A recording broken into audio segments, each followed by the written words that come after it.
This is week 1, day 3. The quality is purpose driven. Now remember back on Monday, we have those dates, Monday, Tuesday, Wednesday, Thursday, Friday, sat up there, and you're to write a plus or a minus in whether or not you're becoming more purpose driven.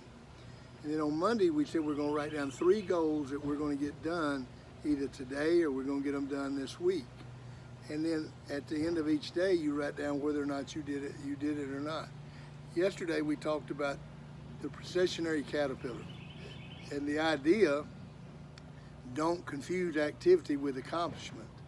And that there's so many processionary caterpillars today that they go to work, they come home, they watch TV, they get up, they go to work, they come home, they watch TV.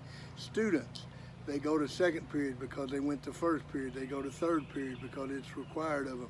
But they don't have a purpose for doing what they do. You're confusing activity with accomplishment. Today we're going to hear a story about a lady named Florence Chadwick. In 1952, Florence Chadwick attempted to swim the 26 miles between Catalina Island and the California coastline. As she began, she was flanked by small boats that watched for sharks and were prepared to help her if she got hurt or grew tired. After about 15 hours, a thick fog set in, and she didn't think she could make it. She told her mother that she needed to quit. She couldn't go any further. Her mother kept telling her, "You can go, you can do it." She had trained to do this. She swam for another hour before being asked to pull out. Unable to see the coastline due to the fog, as she sat in the boat, she found out she had stopped swimming just 1 mile from the destination. 2 months later, Florence Chadwick tried again. This time it was different. The thick fog set in again, but she made it because she said that she kept in her mind a mental image of the shoreline, and she knew why she was swimming. She had the mental picture. Helen Keller said the worst thing that being blind is not have a vision. Florence Chadwick couldn't see the coastline the first time she did it, and the second time she did it, she could see the coastline because she had it in her mind. She knew what it was going to be like. It's the same thing with setting a goal, making a bed, tilling a garden, whatever it is, anything, as long as it's specific. A lot of players that I coached over the years, they would say, "Coach, I want a scholarship. That's my goal. I want a scholarship to go play college football." That can't be a goal. You're not in charge of scholarships. Colleges are in charge of scholarships. What you've got to do is something specific to get them interested in you.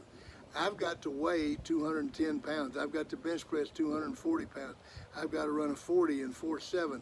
I've got to make 11 tackles every game. I've got to get 3 pancake blocks.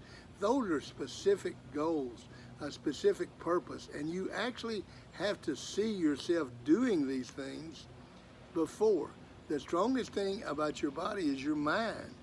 And if you put something in your mind, if you experience something and you put something in your mind that is so vividly imagined, if you imagine something so vividly, the mind can't tell the difference between a real experience and one that is vividly imagined. And here's a great example of Florence Chadwick. She vividly imagined. She saw herself swimming to the coastline.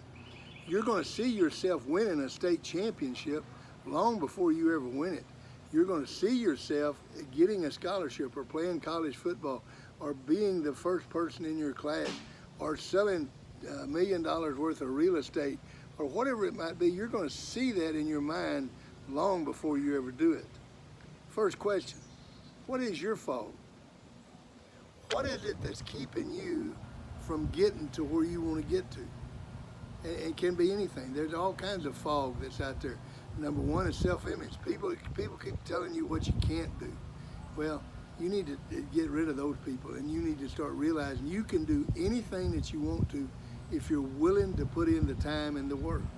You got to set that vision, and you got to see yourself doing it, just like Florence Chadwick saw the coast, and she got there. Number 2, very important, answer this question. Put this in writing. And you have to put it in writing because of the reticular activating sensors. Coach, I'm getting tired of you talking about those. You can't get tired of those.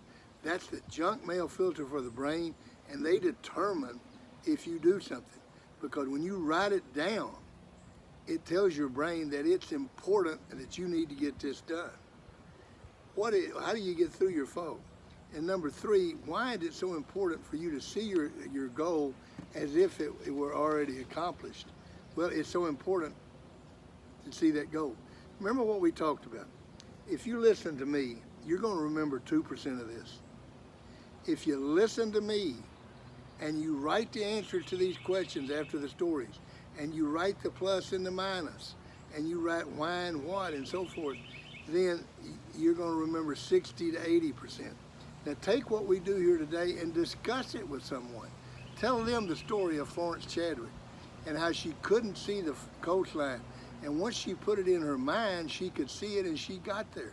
Tell that story to someone else. Discuss these questions with someone else, and you're going to remember 80 to 100%. And how do you develop character? Character education is pulling out of you this quality of being purpose-driven. You have purpose-driven within you. And what we're doing is developing it to an nth degree so that everything in your life, your athletic, your social, your academic, everything you do, you have a set purpose for it. You can see the coastline, and because you can see it, you get there. See you tomorrow.